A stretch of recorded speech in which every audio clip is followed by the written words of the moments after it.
Varahi silks వారి grand festive celebrations పొందండి 10,000 రూపాయలు ఆపై కొనుగోలుపై బంగారు నాణెం ఉచితంగా. జడి గారు, సో రౌండ్ 1 ఎలా అనిపించింది? అదే రౌండ్ 2కి నరకడానికి ముందర ప్రిపరేషన్ అని అర్థమైంది. నరకటం అని మీరు అనుకోండి, నిజం అని నేను అనుకుంటాను. ఓకే, రౌండ్ 2 లో ఫస్ట్ రౌండ్ లో కూడా అన్ని నిజాలే చెప్పాను నేను. డైరెక్ట్ పాయింట్ కి వచ్చేస్తున్నాను. వచ్చి ఓకేనా? ఇప్పటి వరకు మీరు నాకు తెలిసి ఎక్కడ కూడా షేర్ చేసుకోలేదు, ఏ మీడియాతో కూడా, ఓకే, ఏ కెమెరా ముందు కూడా చెప్పలేదు. For the first time in Indian media history ఇది షేర్ చేసుకోబోతున్నారు. నేను విన్నాను బయట, ఓకే. నాకు తెలిసిన చాలా మంది వెల్ విషర్స్ చెప్పారు కూడా.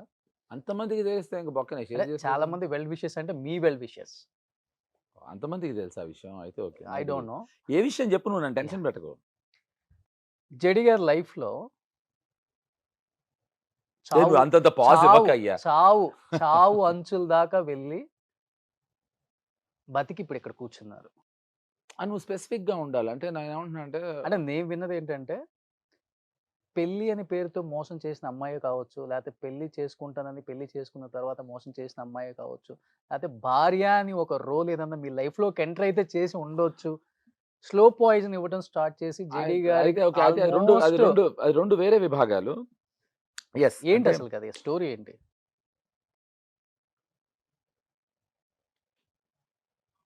ఒక 10 సెకండ్స్ తర్వాత ఇప్పుడు నా కళ్ళలో నీళ్ళు వచ్చాయి. అది నువ్వేమో కింద చడాన్ అనేసి కళ్ళనీళ్ళు పెట్టుకున్న చెడి చక్రవర్తి అని వేద్దాం అని అనుకుంటున్నామో. Sorry to disappoint you. ఇప్పుడు నేను ఫస్ట్ నుంచి నేను ఏది అడిగినా నేను నో చెప్పను అని నీకు తెలుసు కనుక, someone very close to me. Okay, అది ఎవరు అని నువ్వు అది జెండర్ అడగద్దు. మగాళ్ళ, ఆడవాళ్ళ, పిల్లల, పెద్దవాళ్ళ, ఇండియన్సా, ఫారినర్స్ అని అడగకుండా జెండర్ అడగద్దు. That is I'm quite surprised how నీకు ఎలా తెలిసిందో అనేది మాత్రం. ఎందుకు అంటే నాకు తెలుసు అది ఇద్దరికో ముగ్గురికో తెలుసు. ఆ ఇద్దరు ముగ్గురులో నేనే ఒకడిని. I'm quite surprised. I should really appreciate you. ఎందుకంటే మిగతావన్నీ పక్కకెడితే ఇది చాలా పర్సనల్ సీక్రెట్. యాక్చువల్లీ నాకు ఏమైందంటే బ్రీదింగ్ ఇష్యూ వచ్చింది ఉన్నట్టు. ఇప్పుడు ఎందుకు వచ్చిందో తెలియలేదు. బ్రీదింగ్ ఇష్యూ నేను చాలామంది డాక్టర్స్కి చూపించాను. అంటే నేను డ్రగ్స్ తీసుకోవటం, తాగటం, సిగరెట్లు కాల్చడం అటువంటి అలవాట్లు లేవు. నాకు ఎందుకు రావాలి ఈ బ్రీదింగ్ ఇష్యూ అనేది నాకు అర్థం కాలేదు. ఎంతవరకు అంటే బ్రెత్ వచ్చేది కాదు, ఊపిరి పీల్చుకోవడానికి కూడా కష్టపడే స్థాయికి వెళ్ళా. నా బాగా క్లోజ్ ఫ్రెండ్ ఉత్తేజ్, పాపం వాడు శ్రీనివాస్ అని ఆ డాక్టర్ని పంపించాడు. శ్రీనివాస్ ఏదో మెడిసిన్స్ చేశారు. పూజిత, డాక్టర్ పూజిత అని ఇప్పుడు మొన్నటి కిమ్స్లో పనిచేసి ఇప్పుడు రెయిన్బోలో పనిచేస్తుంది. ఆవిడ రకరకాల డాక్టర్స్, ఇంకా నేను ఇండియా, శ్రీలంక అన్ని చోట్ల డాక్టర్స్ని చూసేసాను. ఎవరికి ఏం తెలియట్లే. నాకు ఎటువంటి అనారోగ్యం లేదు, కానీ ఊపిరి పీల్చుకోలేకపోతున్నా. ఏంటో అర్థం కాలేదు. ఏ స్థాయికి వచ్చానంటే ఊపిరి పీల్చుకోవడానికి చాలా కష్టపడాల్సి వచ్చేది. సో డాక్టర్స్ ఆల్మోస్ట్ కష్టం అనేది వాళ్ళు నిర్ధారించారు. ఆ టైంలో ఇట్లు శ్రావణి సుబ్రహ్మణ్యం అనే సినిమా వచ్చింది. దాని ప్రొడ్యూసర్ శేషు. ఓకే, నా బెస్ట్ ఫ్రెండ్. నా చిన్నప్పటి నుంచి ఫ్రెండ్స్. మేము ఇద్దరం బర్కత్పురా నుంచి ఫ్రెండ్స్. నేను చేసిన ఎన్నో పాపాలని ప్రక్షాళన చేశాడు. అంటే లాయర్ అండి అతను. కాబట్టి నన్ను ఎన్నోసార్లు ఎన్నో ఇబ్బందులను కాపాడాడు. ₹1 కూడా ఫీజు తీసుకోలేదు. నేనంటే చాలా ఇష్టం. చల్లా శేషిరెడ్డి వీళ్ళందరూ డాక్టర్స్కి చూపించేశారు. అయిపోయింది. ఏం జరుగుతుంది అర్థం కావట్లేదు. ఇది చెప్పక ఇండియా, ఫారిన్ కంట్రీస్ అన్నీ తిరిగేశారు. అప్పుడు శేషు లేదు, డాక్టర్ నాగార్జున గారు అని గురారెడ్డి గారి హాస్పిటల్ ఉంది, ఆదర్శ్ వాళ్ళది. ఆ హాస్పిటల్కి తీసుకెళ్ళాను. నువ్వు రావాల్సిందే. డాక్టర్ నాగార్జున గారు విచిత్రం చూడు. రియల్ లైఫ్లోనూ నాగార్జున గారే లైఫ్ ఇస్తే, రియల్ లైఫ్లో కూడా ఈ నాగార్జున గారే లైఫ్ ఇచ్చారు. ఓకే.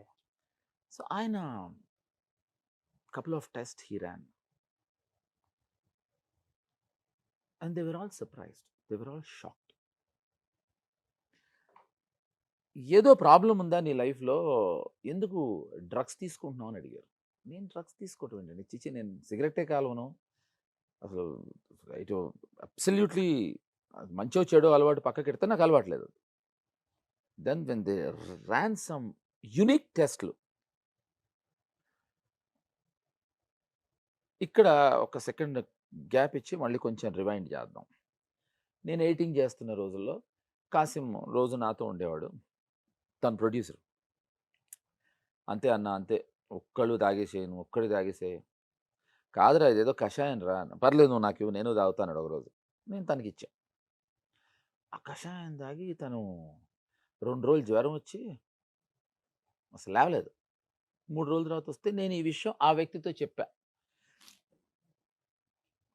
చూడరా నువ్వు ఇచ్చింది నేను చాలా కష్టపడి చాలా ఇష్టంతో తాగుతున్నాను, ఇలా కాసింకి ఇచ్చాను, కాసింకి వామిటింగ్స్ అయిపోయాయి.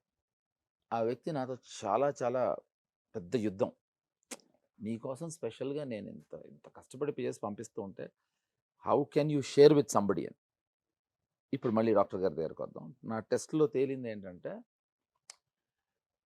గత 8 నెలలుగా ఆర్ 1 ఇయర్గా I was given slow poison. Okay.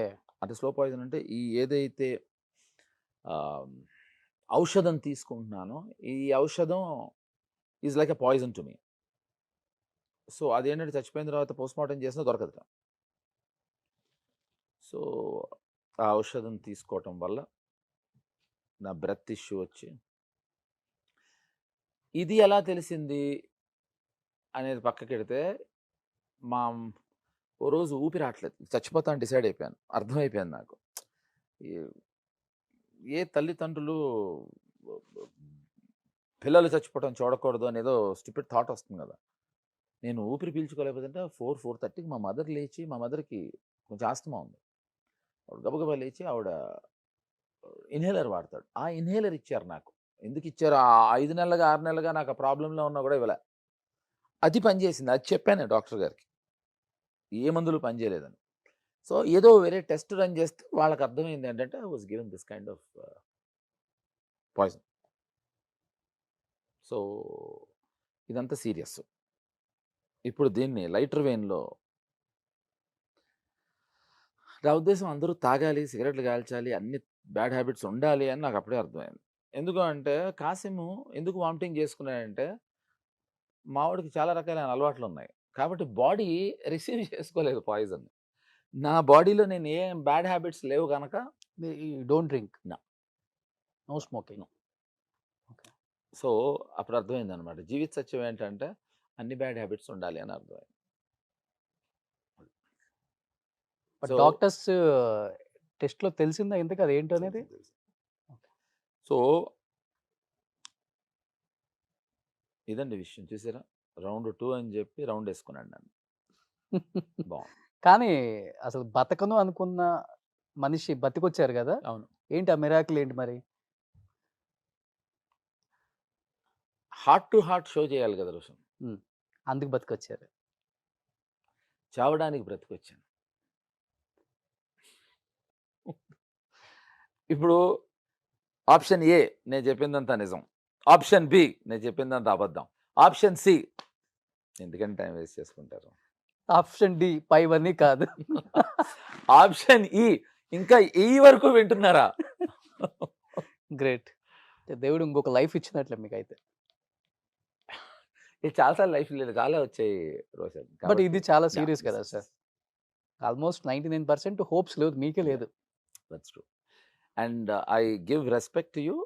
నీకు ఎవరు చెప్పారు నేను అడగలేదు, అడగను. Thank you, No. Thank you so much. ఎందుకంటే బట్ నా మీద రెస్పెక్ట్తో మీరు అడగగానే చెప్పినందుకు కూడా I'm no, because see Roshan, this is something which I never wanted to share in my life, but since I have, that's as I said, I like this fellow, so I had to. Thank you. Pleasure. కానీ sir అంటే at the age of 42కి నాన్న heart అటాక్తో చనిపోయారు. Correct. Family burden అంతా అంటే golden spoon అని తెలుసు నాకు, diamond spoon అని కూడా విన్నాను నేను. అవునా? గోల్కొండ ఆపోజిట్ లో 100 ఎకరాలు జేడి చక్రవర్తి గారి వాళ్ళ నాన్నగారి అని చెప్తుంటారు. ఓకే. అంటే నేను విన్నది రాజమండ్రి దగ్గర కూడా వేల ఎకరాలు ఉంది. వాళ్ళ ఫోర్ ఫాదర్స్ అందరూ కూడా కొంచెం చాలా ఎక్కడుంది రిచ్ అడ్రెస్ చెప్పబోయా? వెళ్ళి తెచ్చుకుంటాను. రిచ్ అని చెప్పి విన్నాను. ఓకే. ఆ? సో ఆ టైంలో నాన్న చనిపోయినప్పుడు మీరు ఒక్కడే కొడుకు. కరెక్ట్. బడ్డన్ అనిపించిందా ఇంటికి? అరే నేనే చూసుకోవాలని. మనం చూస్తేనే కొంచెం ఆకతాయిగా ఉంటాం. పెద్ద పట్టించుకోము. కాదు కదా రోషన్, అంటే నాకు సిస్టరు, నేను. మా నాన్నగారు పోయే టైంలో నా వయసు 13. సో నువ్వు అడగాల్సిన క్వశ్చన్ ఇది మా అమ్మని. ఆ 13 ఏళ్ళకి ఇవన్నీ తెలీదు. అండ్ నిన్న నైట్ వరకు మనతో ఉండే ఫాదర్ సడన్‌గా పొద్దున్న లేకపోయేసరికి ఆ 13 ఏళ్ల కుర్రాడు ఏం ఆలోచిస్తాడు అనేది ఇట్స్ ఎ వైల్డ్ ఫీల్. అంటే చనిపోతారు ప్రతి మనిషి అని ప్రతి మనిషికి తెలిసిన ఏజ్ బార్ అనేది ఒకటి ఉంటుంది. అవును. 5 అప్పుడు పోతే మెమరీస్ చాలా తక్కువగా ఉంటాయి. 10 అప్పుడు ఓన్లీ మెమరీస్ ఉంటాయి కానీ బ్లీక్‌గా. సో 13కి ఒకటి, 25కి ఒకటి, 45కి ఒకటి అలా ఉంటుంది. సో నాకు 13కి I was in great confusion. So ఇవన్నీ మా మదర్, నువ్వు అడిగిన క్వెషన్ మా మదర్ ఫీల్ అయ్యారు. బికాజ్ ఆవిడ అంటే నేను చాలా షోస్‌లో చెప్పాను బట్ మళ్ళీ చెప్పాలి.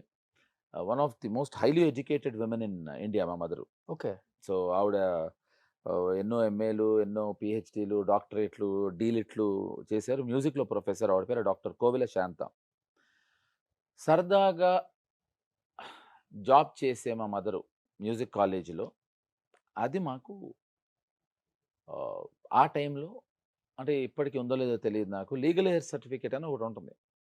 ఆ లీగల్ హెయిర్ సర్టిఫికేట్ అనేది గవర్నమెంట్ ఇస్తే తప్ప బ్యాంక్ అకౌంట్స్ అన్నీ సీజ్ చేసేస్తారు. ఎందుకంటే ఒక మనిషికి 2 పెళ్ళిళ్ళు అయి ఉండొచ్చు, 3 పెళ్ళిళ్ళు అయి ఉండొచ్చు. ఫస్ట్ వైఫ్‌కే కదా అర్హత ఉంటుంది. సో ఈవిడే ఫస్ట్ వైఫ్, ఈవిడే లాస్ట్ వైఫ్ అని గవర్నమెంట్ సర్టిఫికేట్ ఇస్తే నాన్నగారి బ్యాంక్ అకౌంట్స్ కానీ, మా ప్రాపర్టీస్ కానీ మాకొస్తాయి. ఓకే. 1.5 ఇయర్స్, 2 ఇయర్స్ పట్టింది అప్పుడు మాకు. సో నారాయణగూడలో ఆల్మోస్ట్ 1 ఏకర్‌లో ఇల్లు ఉండేది మాకు. అక్కడి నుంచి చిక్కడపల్లికి సింగిల్ రూమ్ ఇంటికి షిఫ్ట్ అయ్యాం. So 1.5 to 2 years, the kind of struggle what I went through, I think has actually taught me great lesson about life. జీవితాన్ని చాలా నేర్పించేసింది ఆ 2 ఏళ్ళు. తప్ప నేనే బరువు బాధ్యత అనుకునే తెలీదు. ఆ వయసుకు తెలీదు. కాకపోతే నిన్నటి వరకు సినిమాలో చూపించినట్టు ఇంట్లో పనివాళ్ళు హడావుడి హంగామా ఉండేది. ఎవరు లేరు. నేనే రాజు, నేనే మంత్రిలాగా అన్ని పనులు మేమే చేసుకోవాల్సి వచ్చేది. కార్లలో తిరిగేది నడుచుకుంటూ అయింది. సో నాన్న చనిపోయిన ఒక 2 ఇయర్స్. 1.5, 2 years ప్రాపర్టీస్ అన్ని రావడానికి. సో ట్రస్ట్ మీ రోషన్, ఇప్పటి వరకు ఎంజాయ్ చేసి ఎంటర్టైన్ చేసిన ఆడియన్స్కి ఈ 2 క్వశ్చన్స్ చాలా బోరింగ్గా ఉంటాయి. ఎందుకంటే మాకెందుకురా అనుకుంటారు. అండ్ దట్టు జేడి చక్రవర్తి గారు. యా కర్మ ఏమండి? సిద్ధాంతాన్ని నమ్మని వర్మ సిద్ధాంతాన్ని చే- నమ్మే జేడి గారికి ఇలాంటి ఒక క్వశ్చనా? నిజం. ఇది రోషన్, పైగా రోషన్ ఇలాంటి క్వశ్చన్ ఏంటో నచ్చలేదు, బాలేదు. రోషన్ 2 వేస్తాడు. అది వేయాలి, ఇది వేయాలి. నాకు ఇద్దరు ఆడియన్స్ ఉంటారు అన్నమాట. బూతులు వద్దమ్మా షోలో. బూతులు మాట్లాడుతున్నాయండి రోషన్. ఓకే. సూపర్ నిజంగా. సో రౌండ్ 2 నిజంగా మీరు షేర్ చేసుకున్న ఒక విషయం కోసమే రౌండ్ 2లో కేవలం అదే అడిగాను. రౌండ్ 2 ఫార్వర్డ్ చేసి చూస్తారు మీరంతా, నాకు ఖచ్చితమైన ప్రగాఢ నమ్మకం.